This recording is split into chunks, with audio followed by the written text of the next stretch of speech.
नमस्कार, प्रणाम। अनुशासन में रहती पृथ्वी, अनुशासन में रहता यह संसार है। अनुशासन में सूर्य चंद्रमा, अनुशासन ही जग का आधार है। प्यारे मित्रों, आप सभी लोग अनुशासन के महत्व से परिचित हैं। अनुशासन के बिना जीव का कोई अस्तित्व नहीं है। यदि जीव स्वयं में अनुशासित नहीं है तो वह नष्ट हो जाएगा, क्योंकि अनुशासन के बिना कोई भी संस्था, कोई भी संगठन, कोई भी पार्टी, कोई भी संस्थान, किसी भी देश की सेना अपने अस्तित्व को बरकरार नहीं रख सकती है।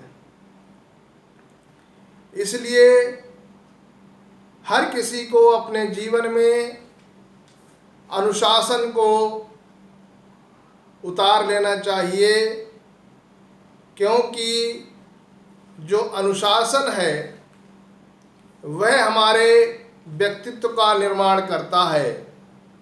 अनुशासन बिल्कुल उसी प्रकार से है जैसे नदी के दो किनारे हमको बहकने से और भटकने से रोकते हैं।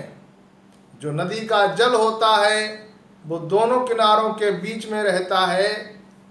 उसी प्रकार अनुशासन भी हमको यही सिखाता है।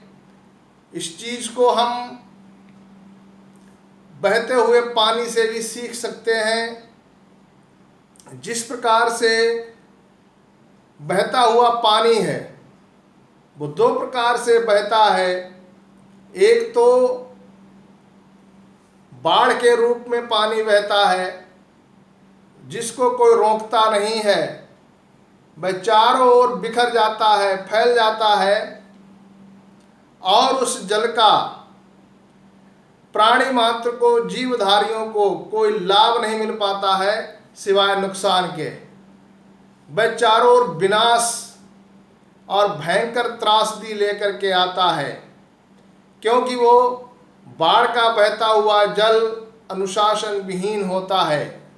लेकिन यदि इसी जल को हम बांध बना करके रोक दें तो ये जो जल है वो अपनी मर्यादा में रह करके बहता है और आगे बढ़ता है।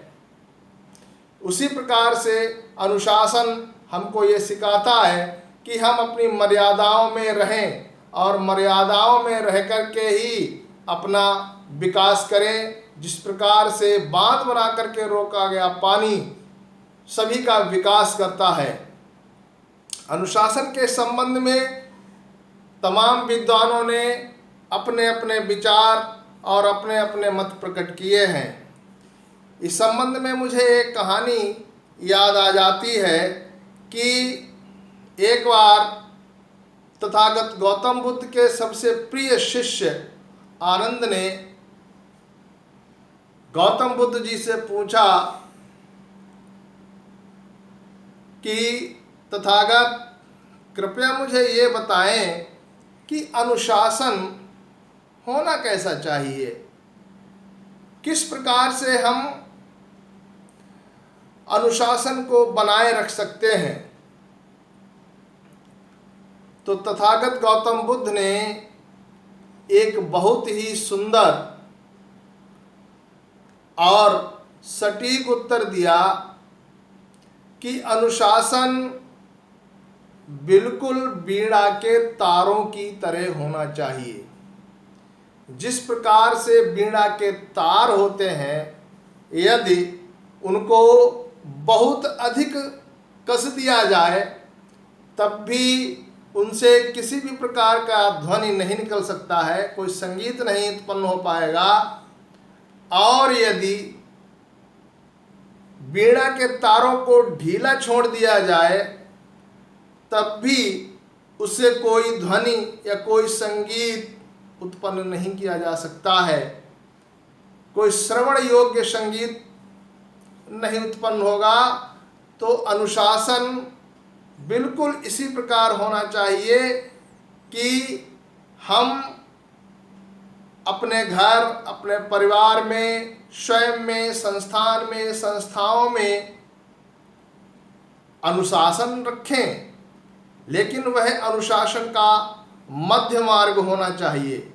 ना बहुत अधिक कड़ा अनुशासन हो और ना ही बहुत ढीला अनुशासन हो, क्योंकि ये दोनों स्थितियां अनुशासनहीनता अधिक उत्पन्न करती हैं, अनुशासन कम लाती हैं। और वैसे तो मैं ये कहूँगा, प्रत्येक व्यक्ति को स्वयं में अनुशासित होना चाहिए। स्व अनुशासन की भावना उसमें होनी चाहिए। परिवार के जो हमारे सदस्य होते हैं, बड़े माता पिता हैं, वो बचपन से ही बच्चों के अंदर अनुशासन की भावनाओं को तैयार करते हैं, अनुशासन की भावना उनमें लाने का सतत प्रयास करते रहते हैं। और अंत में मैं कहना चाहूँगा,